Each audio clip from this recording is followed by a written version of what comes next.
The adoption agency's rejection letter trembled in my hands. Final answer. Not eligible. Application denied. Ms. Sullivan, we regret to inform you that your application for adoption has been declined. While we appreciate your desire to provide a loving home, our assessment has determined that your current circumstances do not meet our agency's requirements for single-parent adoption. I sank to my kitchen floor, the cold tile pressing against my legs as a sob tore through my chest. This was the fourth rejection in 18 months. The fourth time I'd been told I wasn't enough. Not stable enough. Not financially secure enough. Not emotionally ready enough. Not mother enough. At 41, my own biological clock had stopped ticking years ago after the accident, a drunk driver, a head-on collision, an emergency hysterectomy at 32. My entire future, the children I'd always planned to have, wiped away in a single night of surgeries and medical decisions made while I was unconscious. My phone buzzed with a text from my sister Maggie. Any news? I couldn't bring myself to reply. Couldn't face another round of well-intentioned pity. Couldn't endure another suggestion to just be happy with my freedom or enjoy being the fun aunt. As if my soul-deep yearning for a child was a passing fancy I could simply abandon. The irony wasn't lost on me. I counseled traumatized children every day as a social worker, helping them navigate the foster system I now couldn't access from the other side. I spent my life advocating for children who needed homes, while my own home remained painfully, eternally empty. My doorbell rang, startling me from my spiral. I ignored it. Then it rang again, more insistent. Followed by knocking. Olivia? It's Daniel. I know you're in there. Your car's outside. Daniel. My coworker. The one person who knew today was decision day.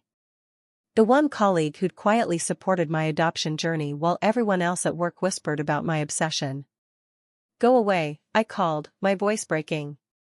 Not happening, he replied through the door. I brought Thai food and that chocolate cake you like from Melanie's bakery. I'm not hungry. Then I'll sit here and eat it all myself while you watch. Your choice. Despite everything, a small laugh escaped through my tears. That was Daniel, persistent, kind, impossible to push away. We'd worked together for 5 years, but had grown closer over the past 8 months after being assigned to the Mitchell case together, twins separated in the system that we'd fought to reunite. I dragged myself up and opened the door, not bothering to wipe my tears or fix my appearance. Daniel took one look at my face and knew. They said no. I nodded, fresh tears spilling. He stepped inside, set down the food bags, and pulled me into a tight hug. I'm so sorry, Liv. It's over, I whispered into his shoulder. This was my last chance. I've tried everything, 4 different agencies, looking into international adoption, even considering underground surrogacy networks that are probably illegal.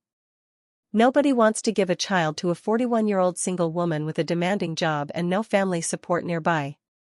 Daniel pulled back, his expression changing from sympathy to something I couldn't quite read. What if there was another way, he said quietly. There isn't. I've researched every possible. What if I told you I know about a child who needs a home? A child no one knows exists? I froze, staring at him. What are you talking about? Daniel took a deep breath, his hands still on my shoulders. There's something I've never told anyone at work. Something about my past that could change everything for you. But once I tell you, there's no going back. For either of us. My heart pounded as I searched his face. In the 5 years I'd known Daniel Parker, dedicated social worker, trusted colleague, the office's reliable rock, I'd never seen him look so conflicted, so vulnerable. Tell me, I whispered. I have a nephew, he said, his voice barely audible. A 6-year-old boy no one knows exists. Not the system. Not the authorities.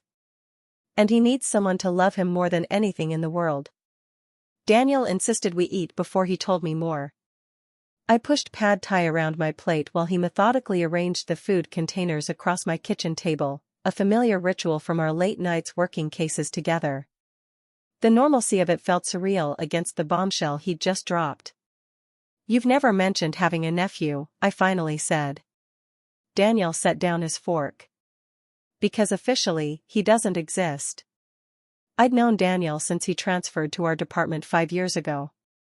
Dedicated, compassionate, by-the-book Daniel, who documented every conversation with clients, who followed every protocol. The man who once reported himself for accidentally missing a home visit due to a flat tire. "That doesn't make sense," I said. "You're a social worker. You know better than anyone what happens when children stay off the grid." He nodded, eyes downcast. "I know how it sounds." "Then help me understand." Daniel pushed his food away. "My sister Ellie was troubled. Brilliant but unstable. She disappeared 7 years ago after another episode. His voice caught, we thought she was dead until she showed up at my apartment last year with a 5-year-old boy." "Your nephew," I whispered. "Aiden." The name seemed to soften something in Daniel's expression. She'd been living off the grid in Oregon. No prenatal care, home birth, no birth certificate or social security number. Nothing. Why? Paranoia. She was convinced the government would take him because of her mental health history. Daniel ran a hand through his hair. "She was right to worry. She wasn't well, Liv. I'd spent 15 years in social services. I knew exactly what happened to children of parents with severe untreated mental illness." "Where is she now?" "She left him with me last January. Said she needed to handle something and would be back in a week." His eyes met mine. 3 days later, police found her car abandoned at Crescent Falls. They recovered her body 2 weeks later. Suicide. My hand covered my mouth. "Daniel, I'm so sorry. I wanted to report Aiden immediately, get him properly documented, but Ellie left a letter." He reached for his wallet, pulling out a worn, folded paper. "She wrote that if anything happened to her, authorities would put Aiden in the system because our parents are dead and I'm single with a demanding job. The same reasons they've rejected you." I took the letter, reading the desperate, jagged handwriting. "Promise me, Danny. Don't let them take him. The system will destroy him like it nearly destroyed me. So you've been hiding him? For a year?" I tried to keep judgment from my voice, but Daniel flinched. "Not exactly. He stays with Mrs. Abernathy, my elderly neighbor, while I work. I told her he's my son from a previous relationship who's homeschooled. I've been trying to figure out a long-term solution, but coming forward now means I'd likely face charges. Child endangerment, failure to report. You could lose your license. Your job. I know." His voice was hollow.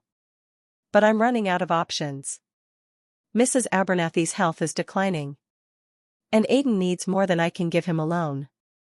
I stared at Daniel, this man I thought I knew completely. The colleague who'd brought me coffee during overnight shifts. Who'd sat beside me at my father's funeral last year. Who'd held my hand when we lost the Peterson case. Who knew exactly how desperately I wanted to be a mother.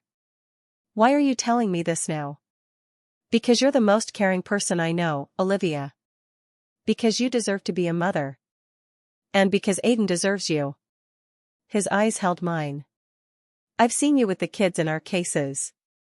How you fight for them, connect with them. How you never give up." My heart raced. "What exactly are you suggesting?" "I want you to meet him. To consider taking him." "Taking him?" I echoed. "You mean adoption?" "That's not possible without documentation."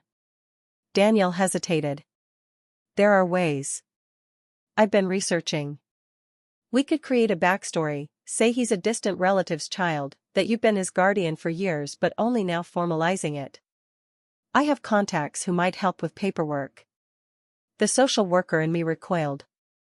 "That's fraud, Daniel. Is it worse than putting him into a system we both know is broken? Than ripping him from the only stability he's known since his mother died?" His voice cracked. I don't have better answers, Liv. I just know I can't do this alone anymore. I stood, pacing my small kitchen.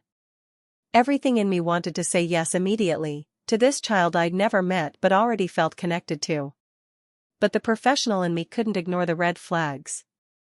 I need to meet him first, I said finally. Relief washed over Daniel's face. Tomorrow? Mrs. Abernathy has a doctor's appointment.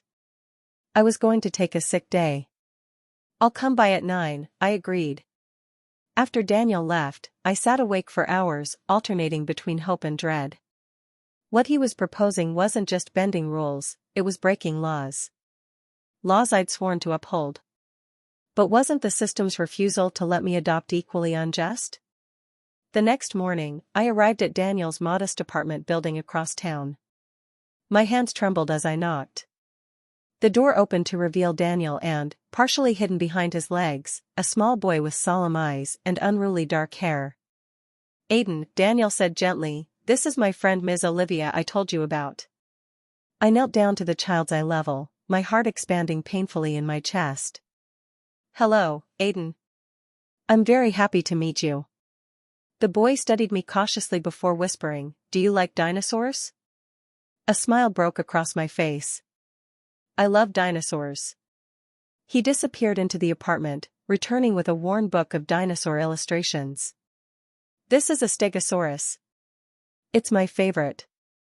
As Aiden showed me his treasured book, pointing out facts he'd memorized, I glanced up to see Daniel watching us, his expression a mixture of hope and something else, something that, in my eagerness to connect with this child, I chose to ignore. Later, when Aiden was occupied with drawing, Daniel pulled me aside. What do you think?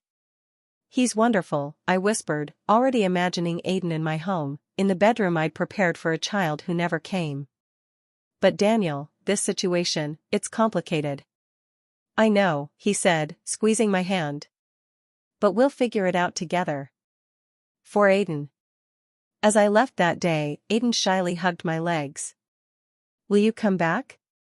Yes, I promised without hesitation. Walking to my car, I noticed a woman watching from a window in the building across the street.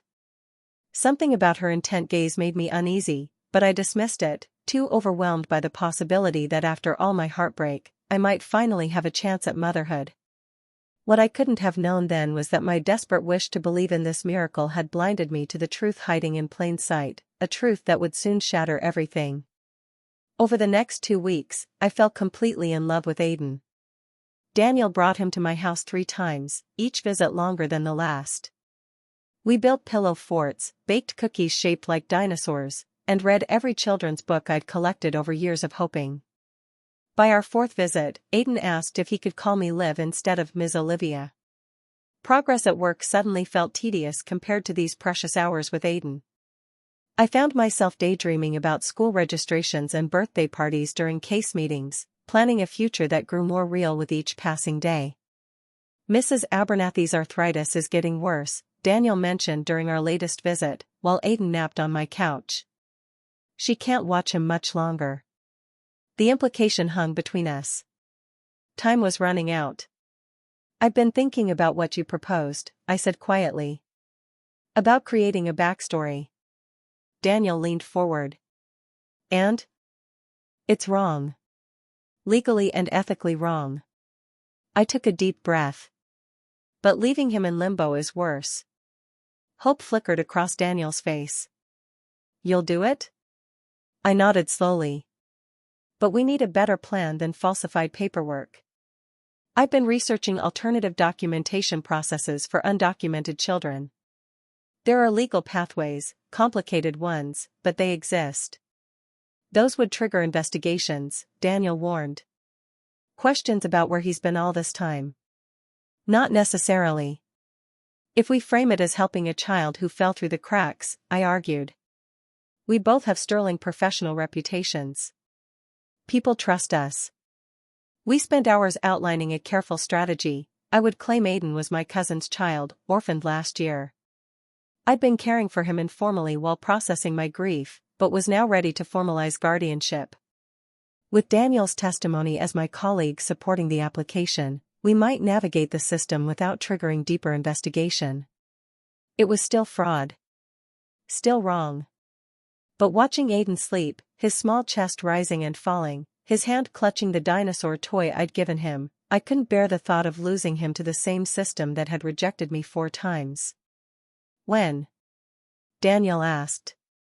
I have vacation time saved. We could say Aiden has been living with me already and file the paperwork next week. I hesitated. But I want him to stay here tonight. A trial run. Daniel seemed conflicted. I don't know, Liv. You said Mrs. Abernathy needs a break.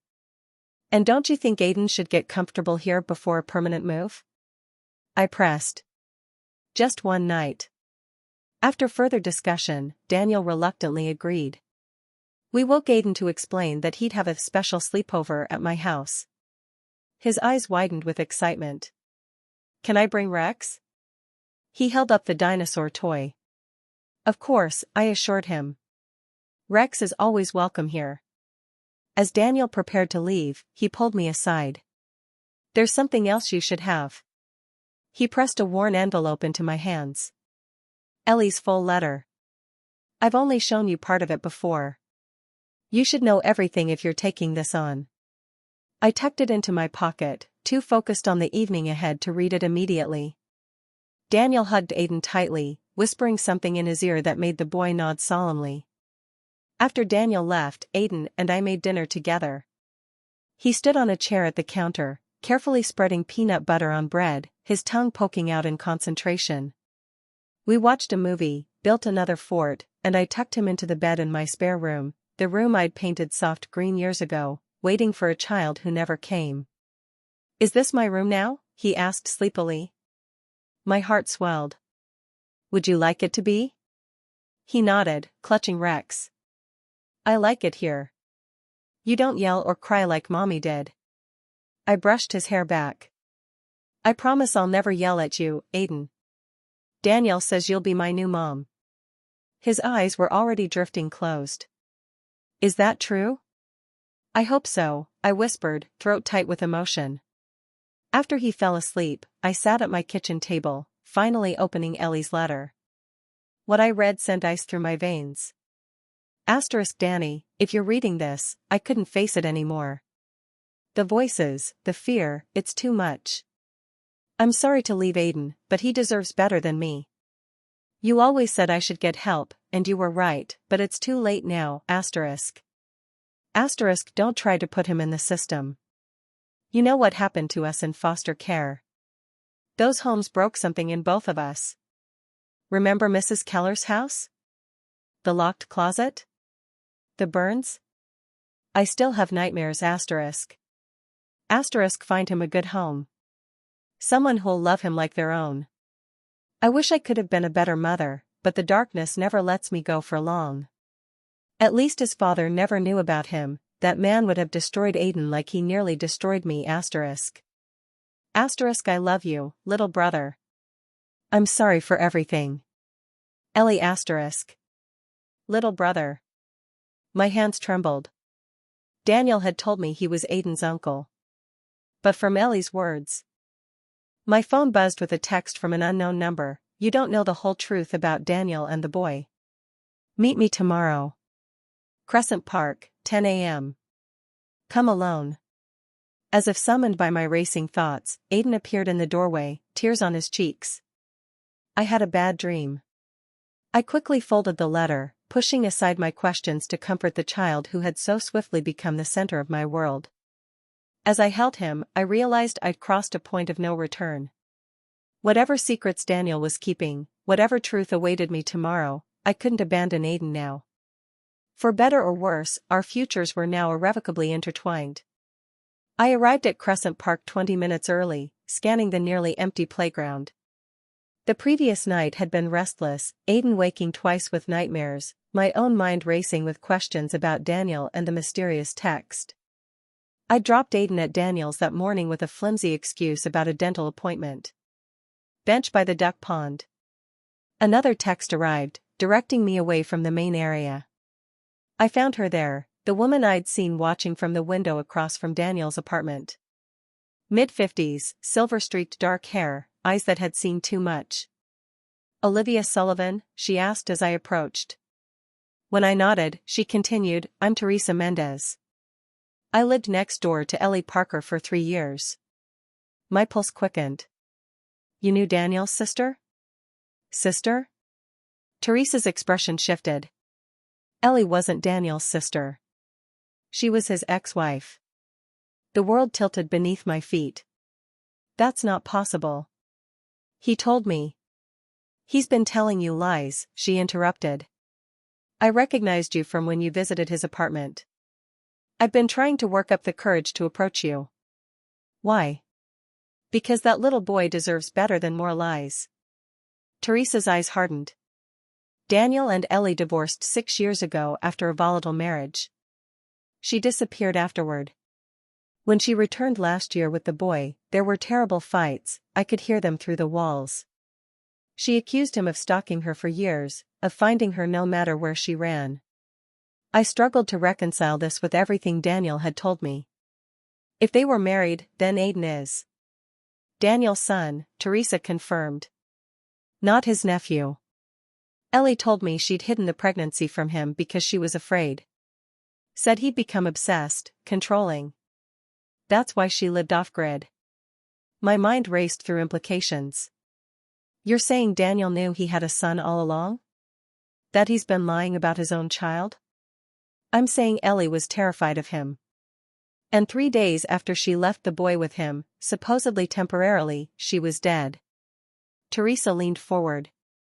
"The police ruled it suicide, but Ellie once told me if anything happened to her, it wouldn't be by her own hand." My stomach churned.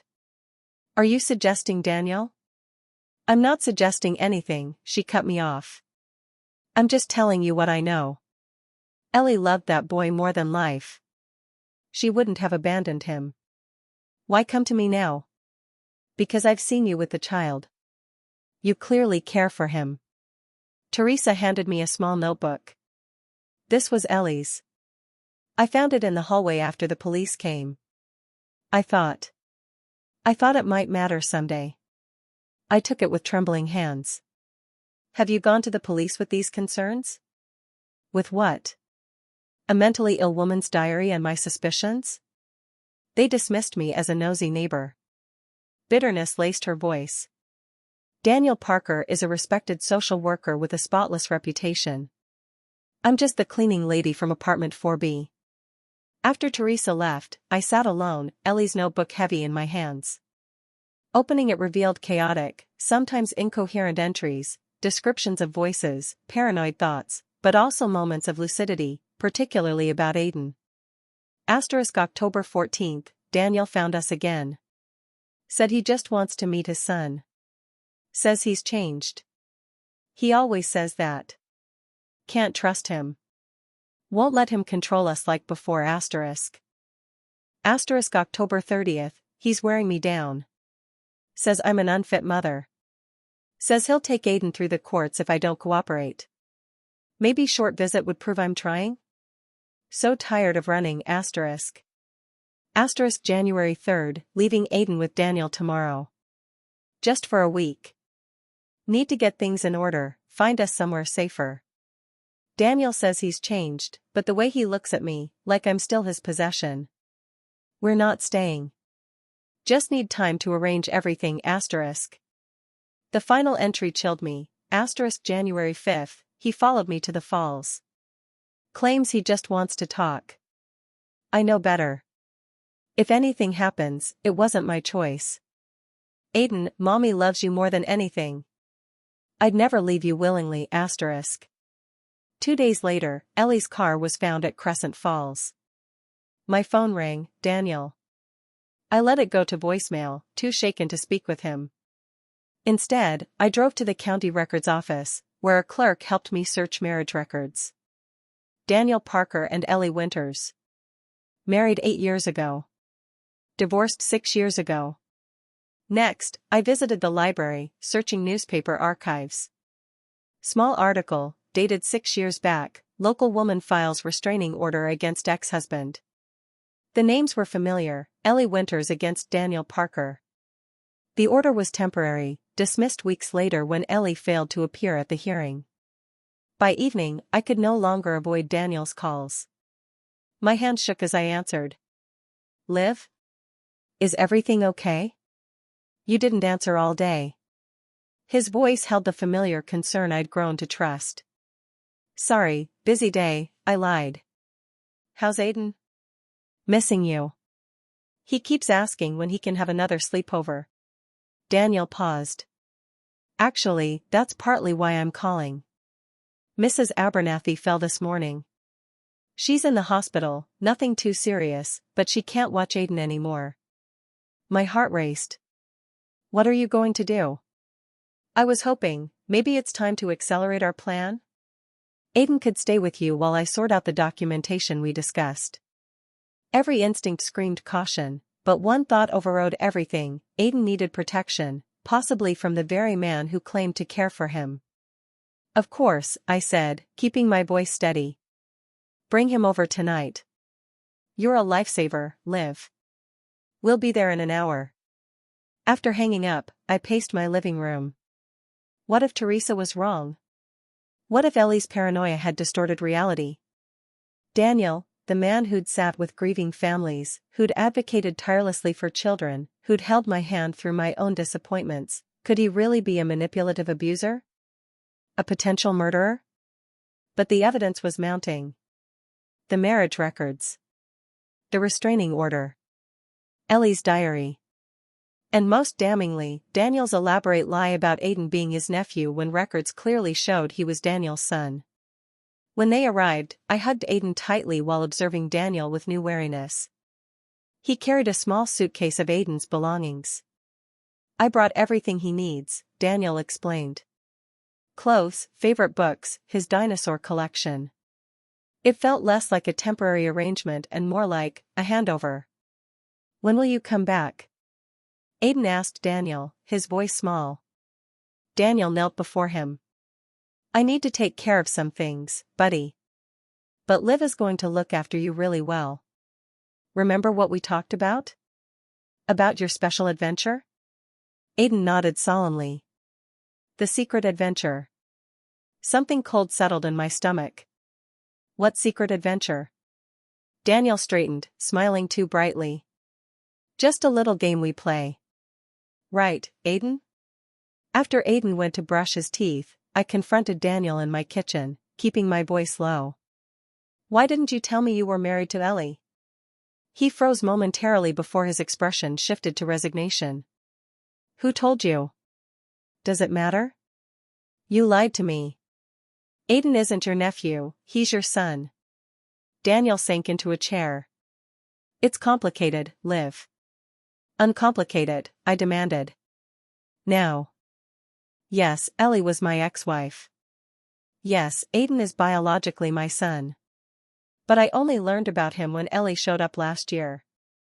He ran a hand through his hair. I didn't tell you because I was afraid you wouldn't help if you knew the whole story. Which is what, exactly?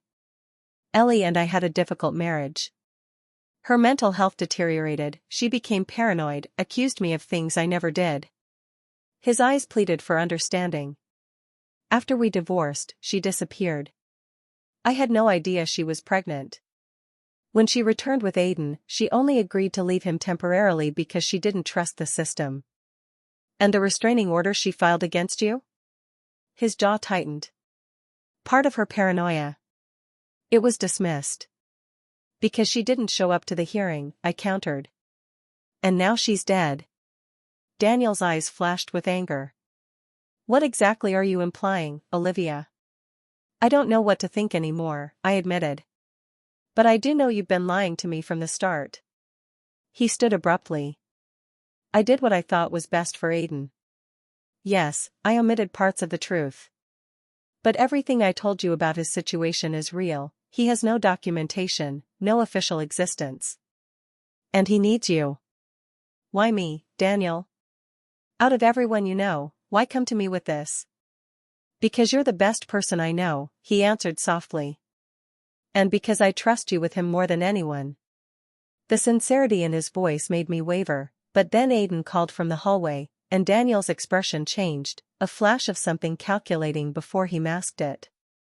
"Think about Aiden," he whispered urgently. "Whatever you believe about me, he's innocent. He needs stability." After Daniel left, I tucked Aiden into bed, my mind racing. The boy drifted to sleep clutching Rex, unaware of the turmoil surrounding the adults in his life. Later, searching through the suitcase Daniel had brought, I found something tucked into a side pocket, a passport. Daniel's passport, with stamps showing entries to Oregon multiple times over the 6 years Ellie had supposedly disappeared. The same period he claimed to have no knowledge of her whereabouts or pregnancy. Another lie. My phone buzzed with a text from Daniel, "Thank you for taking him. I'll contact you about the documentation soon. Everything will work out perfectly." The message sent a chill through me. What had I gotten myself into? And more importantly, what was Daniel really planning? Morning brought no clarity, only more questions. While Aiden ate breakfast, chattering about dinosaurs, I called in sick to work and began a frantic search through the suitcase Daniel had left. Hidden in a side pocket of Aiden's dinosaur backpack, I found something that made my blood run cold, a sealed envelope addressed to me in Daniel's handwriting. My hands trembled as I opened it. "Olivia. By the time you read this, I'll be gone. I've accepted a position overseas that starts immediately, a fresh start I desperately need. I know leaving Aiden with you seems extreme, but it's the only solution that makes sense. You want to be a mother. Aiden needs one. And I need to escape the mistakes of my past. The documentation we discussed isn't possible, I've exhausted every avenue. But you're resourceful. You'll find a way to make this work. I'm sorry for the deception. Truly. But I know in my heart this is best for everyone. Daniel. No, I whispered, panic rising. No. This wasn't a temporary arrangement. Daniel was abandoning his son with me, leaving me with an undocumented child and no legal connection to him. What he was describing wasn't an adoption, it was a kidnapping charge waiting to happen. I tried calling Daniel immediately. Straight to voicemail. I texted, "We need to talk now. What is this letter about? No response. Where's Daniel? Aiden asked, appearing in the doorway, dinosaur toy clutched to his chest. I forced a smile. He had to work, sweetheart. When is he coming back? The innocent question pierced my heart. Soon, I lied, buying time while my mind raced through options. After settling Aiden with a movie, I called Teresa Mendez. He's gone, I said when she answered. Left Aiden with me and disappeared. I was afraid of this, Teresa replied grimly. Check your email. I've sent you something. The email contained a video file, security footage from Teresa's apartment building showing Daniel and Ellie in the hallway the night before she disappeared. They were arguing intensely, Daniel gripping Ellie's arm while she tried to pull away. The timestamp matched the date in Ellie's final diary entry. Where did you get this? I asked, returning to the call. Building security. I've been trying to get someone to look at it for months. Teresa paused. There's something else. After you left yesterday, I did some digging. Ellie's death wasn't the first suspicious suicide connected to Daniel. My stomach dropped. What do you mean? His college girlfriend died the same way, supposedly jumped from Riverside Bridge 15 years ago. There was an investigation but no charges. I sank into a chair, thoughts whirling. Could Daniel, the man who'd comforted traumatized children, who'd brought me cake when I was devastated, be capable of murder? And if so, what did that mean for Aiden? For me? I need to go to the police, I said. With what evidence? Teresa countered. A security video showing an argument?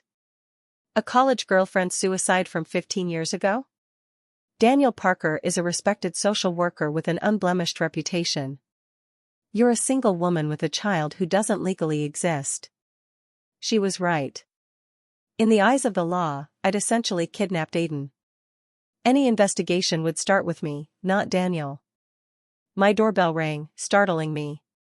Through the peephole, I saw two people in suits, a man and woman with professional demeanor. "Miss Sullivan," the woman called through the door. "I'm Detective Rivera with Seattle PD. We'd like to speak with you." My heart hammered. How had they found out about Aiden so quickly? "Just a moment," I called, rushing to where Aiden sat watching his movie. "Sweetheart, I need you to go to your room and play quietly for a little while.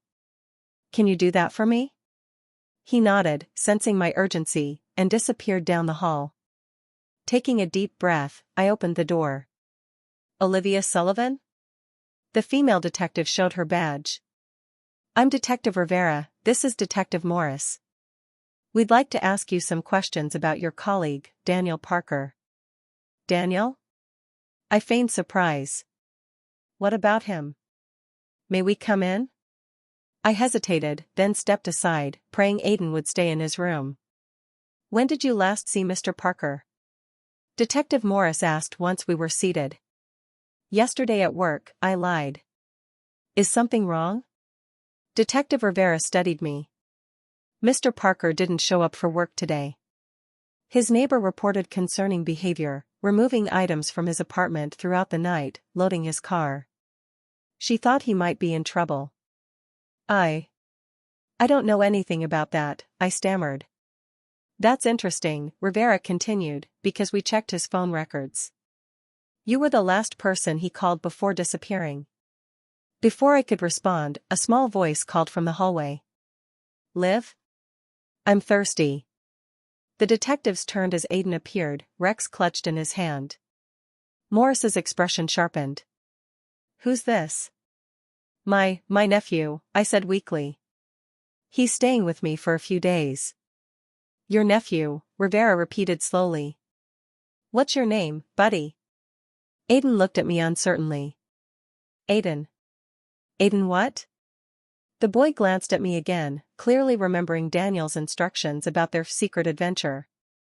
"Parker," he finally whispered. "Aiden Parker." Rivera's eyes snapped to mine. "Any relation to Daniel Parker?" Before I could answer, Morris's phone rang. He stepped away to take the call, then returned with a grim expression. "Miss Sullivan, we need to continue this conversation at the station," he said. "Daniel Parker's car was just found abandoned at Crescent Falls, the same location where Ellie Winters was found dead last year. And we'd like you to explain why you have Daniel Parker's son in your home when all records indicate he has no children," Rivera added. My world collapsed around me. "I can explain." "You can explain at the station," Morris interrupted. "Is there someone who can watch the boy, or does he need to come with us?" "He stays with me," I said firmly, the one thing I was certain of.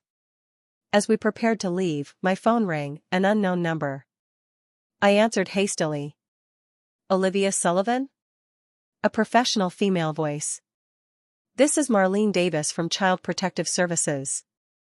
We've received an anonymous report concerning a child in your care, allegations of kidnapping and endangerment." The floor seemed to drop from beneath me. "What?"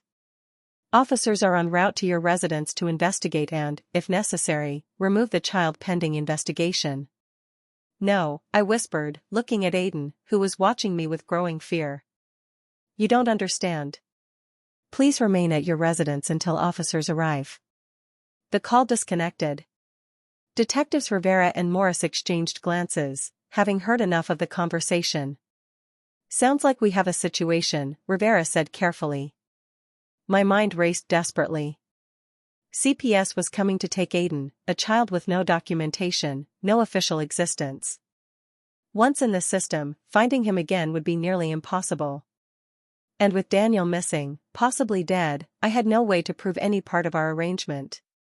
That's when it hit me with sickening clarity: this wasn't a coincidence. This was Daniel's plan all along. The anonymous report to CPS. The perfectly timed disappearance. The suspicious letter leaving Aiden with me. Even his car at Crescent Falls, the same location where Ellie died. Daniel hadn't just abandoned his son. He'd created an elaborate scenario where I would appear to have kidnapped Aiden, while he established an alibi suggesting he, too, had met with foul play. Whether he planned to disappear permanently or return later claiming I'd taken his child, the result was the same: I would be ruined, possibly imprisoned, while he controlled the narrative. 5 years of working alongside him, trusting him, believing in his dedication to helping children, all of it a carefully constructed facade. He hadn't chosen me because I would be a good mother to Aiden. He'd chosen me because my desperation to be a mother made me the perfect scapegoat. Miss Sullivan? Detective Rivera's voice cut through my spiraling thoughts. We need to go now. Aiden pressed against my side, eyes wide with fear as sirens wailed in the distance. Everything I had feared, losing Aiden, facing legal consequences, being deemed unfit, was converging at once. Daniel had orchestrated my worst nightmare, and I had walked right into it, blinded by my desperate desire to be a mother. No. Please. He doesn't understand what's happening. My voice broke as 2 CPS workers led Aiden away. His terrified screams echoed through the police station hallway, his small arms reaching desperately for me while I was physically restrained by an officer. Rex. I need Rex. Aiden wailed, the dinosaur toy forgotten on the floor in the chaos. I lunged for it, only to be pulled back. Please, just let me give him his toy. Miss Sullivan, you need to calm down, Detective Rivera ordered, blocking my path. The child is being placed in emergency protective custody pending investigation. His name is Aiden, I choked out, watching him disappear around the corner. He has nightmares. He needs his dinosaur to sleep. Please. But my pleas fell on deaf ears. After 5 hours of interrogation, the facts looked damning. I had an undocumented child in my home. I had lied about my relationship to him. Daniel's car had been found at the same location where Ellie died, with his wallet and phone inside. Blood on the driver's seat was being tested. And most damningly, an email trail showed I'd been researching how to create false documentation for a child, searches Daniel had somehow orchestrated from my work computer without my knowledge. One more time, Detective Morris said wearily. How did Aiden Parker come to be in your custody? My lawyer, hastily arranged through a court-appointed service, interrupted. My client has already explained the situation multiple times. And her story makes no sense, Rivera countered. Mr. Parker, a respected social worker with no history of misconduct, supposedly abandoned his undocumented child with a colleague, then staged his own disappearance? Meanwhile, Miss Sullivan, who has been repeatedly rejected for adoption, coincidentally ends up with a child she's desperate to keep. When they finally released me at midnight, it was with a warning not to leave town and the knowledge that Aiden was spending his first night in an emergency foster placement. The CPS worker had refused to tell me where, citing safety concerns. My apartment felt cavernous in its emptiness. Aiden's dinosaur toy sat on my coffee table where the police had bagged and then returned it as non-evidential. I clutched it to my chest and finally allowed myself to break down completely. The next morning brought fresh horrors. My supervisor called before dawn. Olivia, what the hell is going on? The police are here with a warrant for your work computer. There are rumors you kidnapped Daniel Parker's secret child? It's not what it looks like, I began, but he cut me off. You're suspended pending investigation. The board is meeting this afternoon to discuss your license. By noon, the story had leaked to local media. Local social worker questioned in colleague's disappearance, child abduction. My phone exploded with messages from colleagues and friends, their tones ranging from concerned to accusatory. Most hurtful was a text from Maggie, the police called me. Asked if you've been obsessed with having a child. What have you done, Olivia? No one believed me. Why would they? The evidence Daniel had manufactured painted a clear picture, a desperate, barren woman stealing a child, possibly harming his father in the process. 3 days passed in a haze of police interviews, legal consultations, and sleepless nights. My attorney painted a bleak picture. Without Daniel to corroborate your story, we're fighting an uphill battle. The blood in his car matched his type. They're dragging the falls today. He's not dead, I insisted. This is what he wants everyone to think. My lawyer's expression was pitying. Olivia, I understand you're under tremendous stress, but these conspiracy theories aren't helping your case. On day 4, CPS arranged a supervised visit with Aiden. He ran into the sterile visitation room, face lighting up when he saw me, then crumpling when the social worker stopped him from jumping into my arms. "Why can't I stay with you?" he asked, his small voice breaking.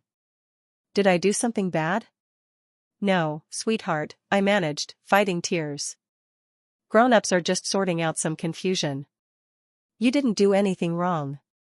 His foster mother, a kind-faced woman named Helen, waited in the corner. "He's been asking for you," she said quietly. "And for his father. Has he said anything about Daniel?" I asked carefully when Aiden was distracted by toys. Helen hesitated. "He mentions the secret adventure sometimes.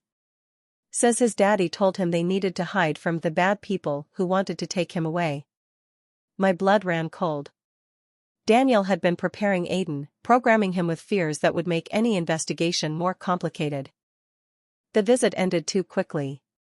As Aiden was led away, he turned back, eyes pleading. "Don't forget me, okay?" The words shattered something fundamental inside me. I barely made it to my car before collapsing against the steering wheel, consumed by the most profound grief I'd ever experienced. That evening, alone in my apartment, I received an email from an anonymous account. The subject line, "The truth about Daniel Parker." The message contained only a video file. With trembling hands, I clicked play. Security footage appeared, a hospital corridor I didn't recognize. The timestamp showed 3 days ago. And there, walking confidently through the emergency exit, was Daniel.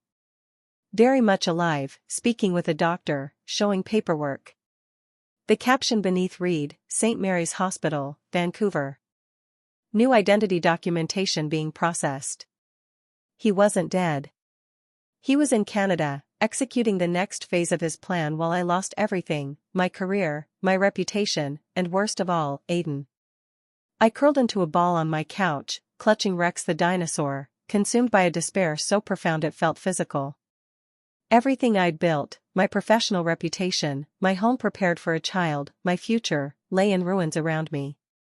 And somewhere, in a foster home I wasn't allowed to know the location of, Aiden was waiting for someone to rescue him from a nightmare he couldn't possibly understand. 7 days after Daniel's disappearance, I sat in my attorney's office, listening as she outlined my limited options. "The preliminary hearing is scheduled for Monday," she explained gently.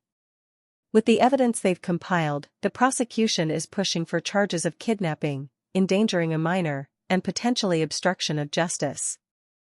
"And Aiden?" "He'll remain in foster care pending the outcome.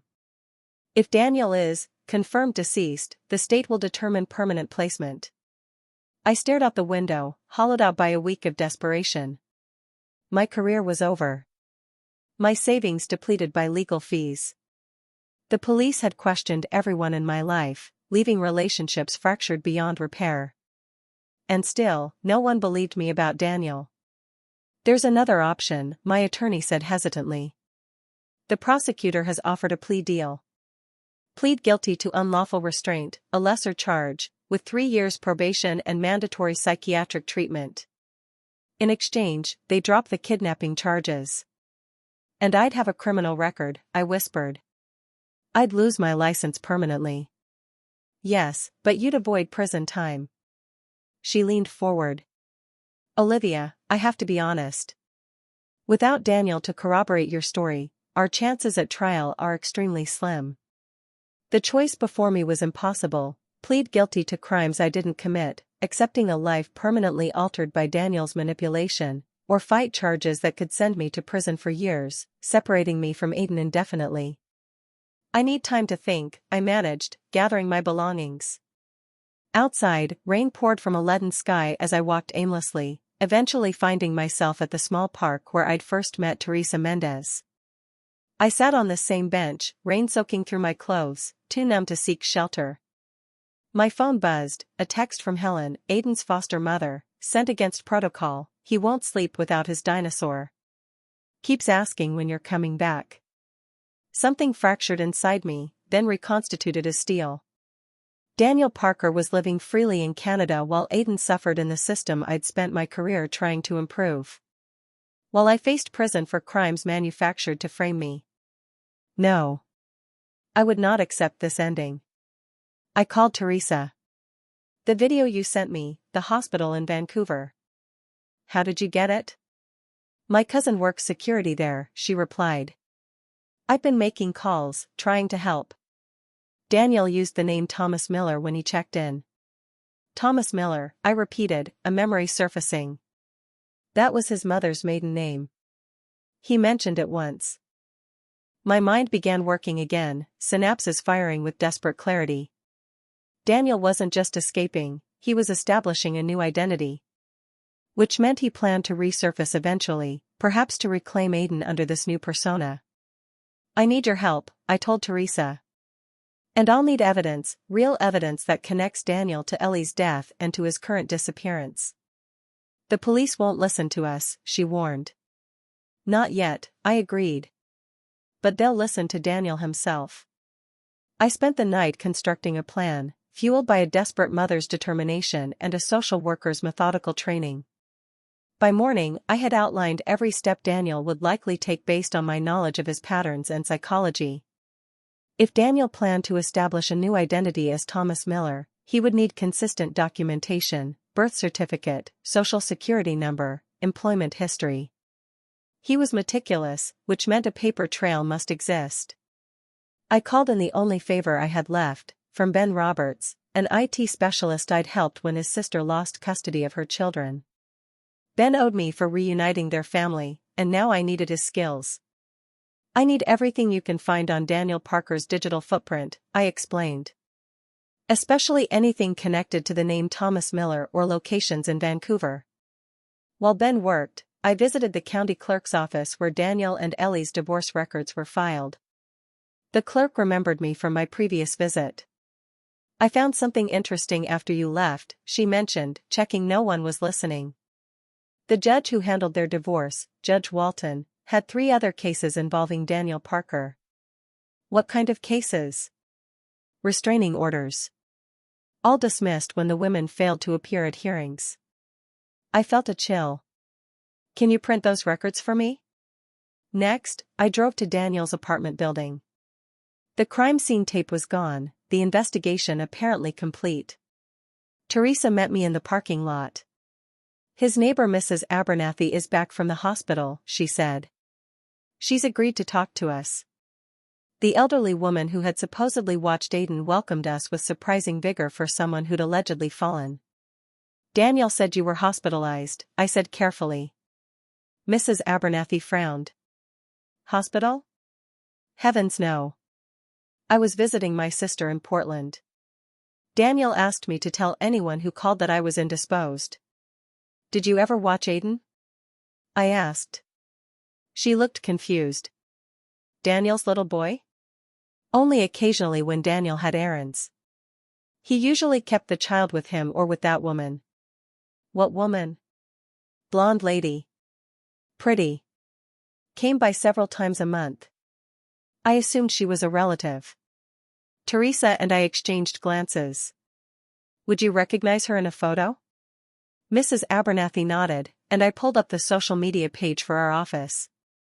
There, in a staff photo, Mrs. Abernathy pointed confidently to Lisa Haynes, Daniel's colleague from the records department.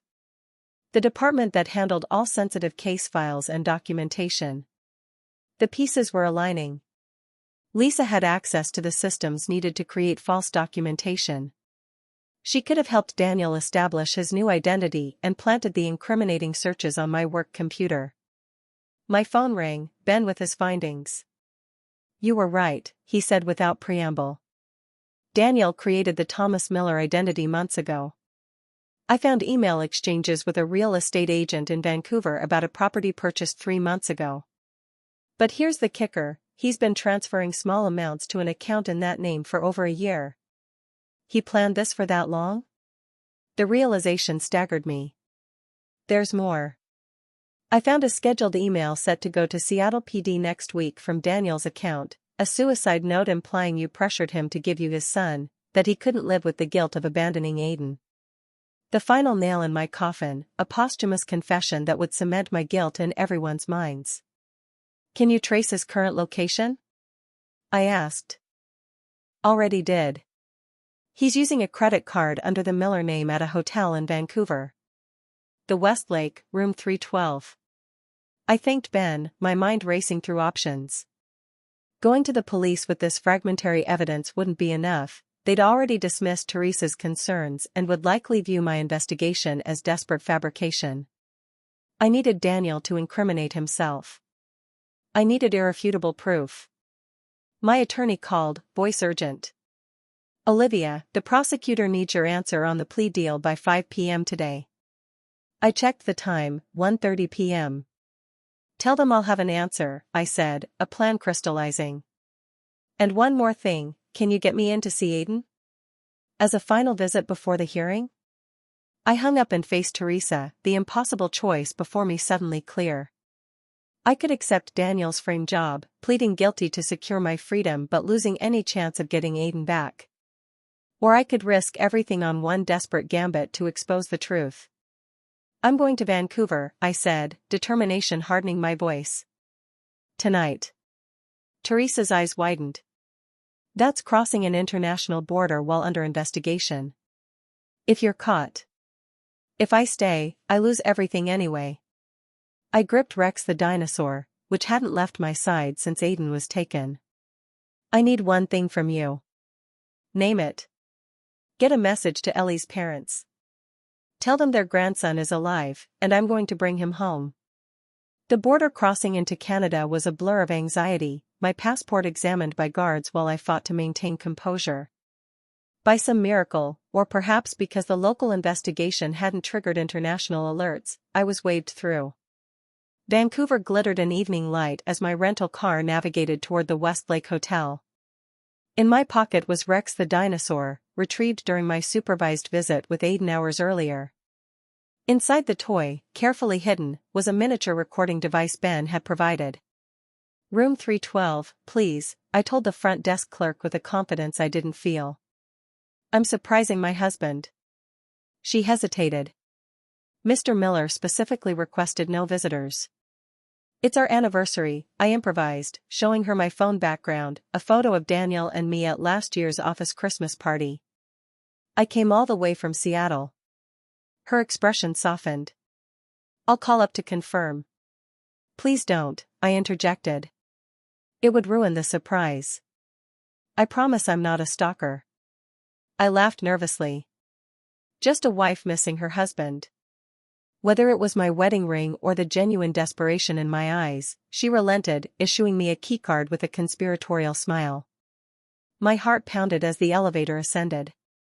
I had one chance to extract a confession. If Daniel alerted authorities to my presence, I'd be arrested for violating the terms of my release, crossing the border while under investigation, and potentially additional charges. The plea deal would vanish. Prison would become inevitable. But if I succeeded? I knocked on room 312, positioning myself before the peephole.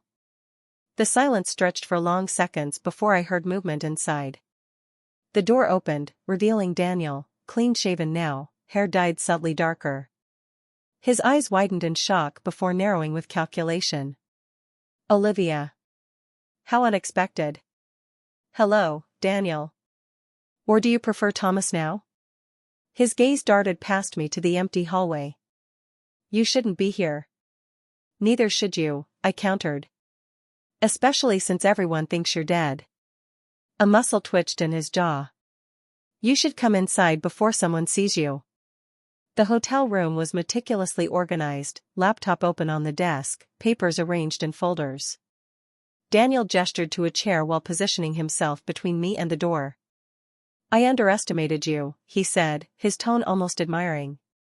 How did you find me? You've been setting me up for months, I replied, ignoring his question. The adoption rejections, the story about Aiden, all of it carefully constructed to make me the perfect scapegoat. He didn't deny it. What exactly do you want, Olivia? Money? Because I'm afraid my resources are rather limited at the moment. I want Aiden back. Daniel laughed, a cold sound I'd never heard from him before. That's not happening. Aiden is where he belongs, in the system, waiting for me to rescue him once the dust settles. As Thomas Miller? His eyebrows raised slightly. You really have been thorough.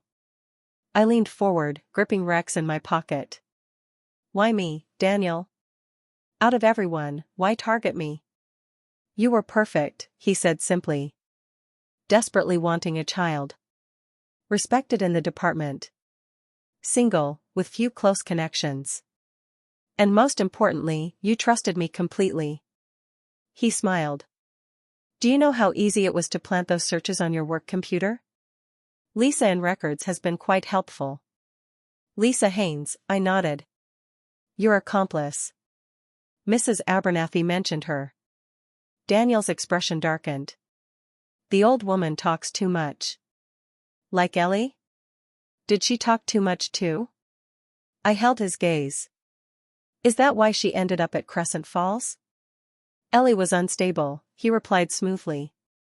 Her suicide wasn't surprising to anyone who knew her condition. Except it wasn't suicide, was it? I stood slowly. You followed her to the falls. Just like you followed her to Oregon multiple times during those years you claimed to have no contact. For the first time, uncertainty flickered in his eyes. You can't prove any of this. Maybe not.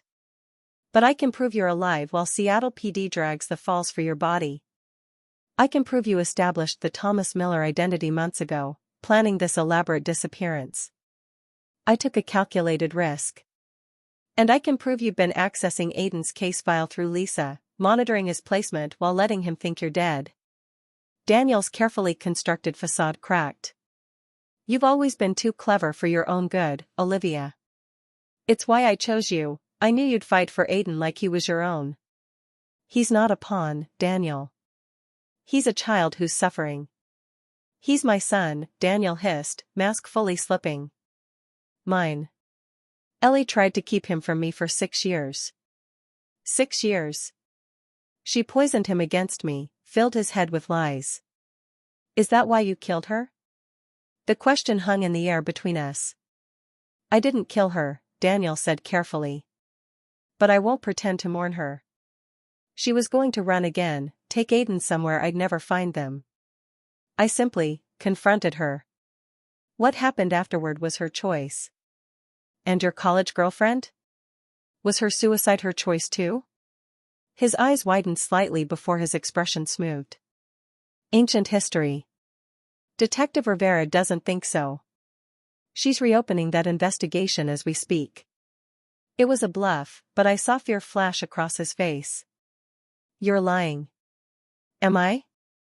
I pulled out my phone, showing him an email I'd manufactured with Ben's help, a convincing forgery from Detective Rivera to me discussing the reopened case. They found letters she wrote describing your controlling behavior. Physical evidence preserved from the original investigation. Daniel lunged for the phone. I jerked it away, backing toward the door. Touch me, and assaulting a witness gets added to your charges. You have nothing, he snarled, but doubt had crept into his voice. I have your location. Your new identity. Evidence of premeditation in framing me. I straightened. But most importantly, I have you, revealing your true self on record. I pulled Rex from my pocket, showing the small device nestled inside the hollow dinosaur. Aiden's favorite toy. The one you let him keep even when you were planning to abandon him. Daniel's face contorted with rage. He lunged again, this time grabbing my throat and slamming me against the wall. Give me that. The door burst open. Detective Rivera entered, weapon drawn, followed by 2 Canadian officers. Daniel Parker, you're under arrest, she announced. Release her now. Daniel's grip tightened momentarily before he stepped back, features rearranging into shocked innocence. This is a misunderstanding. This woman is mentally unstable. Save it, Rivera cut him off. We heard everything. As the Canadian officers handcuffed Daniel, Rivera explained. Your attorney convinced me to listen to your theory. We've been monitoring your movements since you left Seattle, which, by the way, violated the terms of your release. My heart sank. Am I under arrest too? Technically, yes, Rivera admitted. But considering the circumstances and your cooperation in apprehending a fugitive, I believe the prosecutor will be revising the charges against you. Daniel glared at me as he was led away. This changes nothing. He's still my son legally. You'll never get him. Rivera waited until he was gone before turning to me. That recording won't be admissible in court, crossing international borders, obtaining it under false pretenses. My hopes crashed. Then what was the point? The point, Miss Sullivan, is that it gave us probable cause to search his laptop and papers. She gestured to the evidence team now processing the hotel room. And based on what we're finding, it appears Mr. Parker has been very busy documenting his plans. I sagged against the wall in relief. There's more, Rivera continued. We found communications between Parker and Lisa Haynes detailing how they manufactured evidence against you. She's been arrested as an accomplice. And Aiden? Rivera's expression softened slightly. That's more complicated. He's still legally Daniel's son. But Daniel will go to prison, I argued. Likely, yes. But parental rights aren't automatically terminated because of incarceration. She hesitated. However, given the circumstances and Parker's apparent abandonment, there may be options for emergency placement with a qualified guardian. A qualified guardian. The word sparked a fragile hope. Come on, Rivera said, guiding me toward the door. Let's get you back to Seattle. You have a hearing tomorrow, and thanks to tonight, it's going to go very differently than Daniel planned. 3 months after Daniel's arrest, I stood in family court, heart racing as Judge Brennan reviewed the final paperwork. The court finds the petition for emergency kinship guardianship to be in the best interest of the child, she announced, signing the document with a definitive flourish. Ms. Sullivan, Aiden is officially in your care pending the final adoption hearing next year. I pressed my hand to my mouth, stifling a sob as Aiden, seated between his grandparents, broke into a gap-toothed grin and gave me a thumbs up. Ellie's parents, George and Martha Winters, nodded encouragingly from beside him. Finding Ellie's parents had been Teresa's doing. After years of estrangement enforced by Daniel, they'd had no idea their daughter had died or that they had a grandson. Their testimony about Daniel's controlling behavior during the marriage had been crucial in the criminal case against him. Now we shared an unlikely bond, these grieving parents and the woman who loved their grandson. Together, we were building a family constellation none of us had imagined possible. Outside the courthouse, Aiden ran to me, Rex the dinosaur clutched tight in one hand. Does this mean I get to stay forever? I knelt to his level, the way I had the day we first met.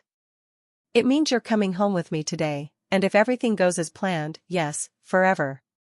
Martha approached, resting a hand on Aiden's shoulder. We'll see you this weekend for the museum trip? Absolutely, I confirmed. Our arrangement gave Aiden time with his grandparents every week, the biological family connection he deserved alongside the stability of my home. As we drove away, Aiden chattering about dinosaurs from the back seat, I reflected on how dramatically life had changed.